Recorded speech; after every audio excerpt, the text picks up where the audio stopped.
compañera de vida. Yo puedo ser tu gran aliada, la que aconseja y la que apaña. Yo puedo ser cualquiera de todas, depende de cómo tú me apodas. Pero no voy a ser la que obedece, porque mi cuerpo me pertenece. Yo decido de mi tiempo, como quiero y donde quiero.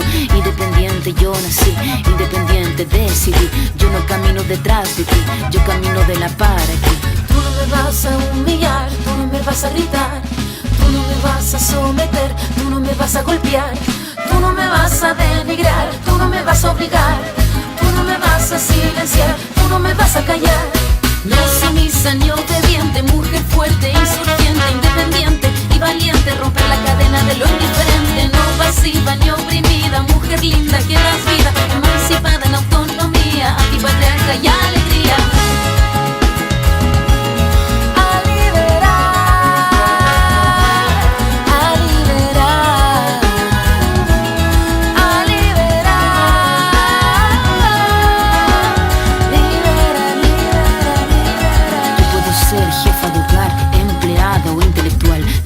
Ser protagonista de nuestra historia y la que agita a la gente, la comunidad, la que despierta la vecindad, la que organiza la economía de su casa, de su familia. Mujer libre se pone de pie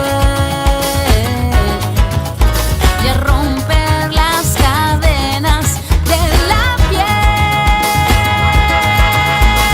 Tú no me vas a humillar, tú no me vas a gritar, tú no me vas a someter, tú no me vas a golpear, tú no me vas a denigrar, tú no me vas a obligar, tú no me vas a silenciar, tú no me vas a callar.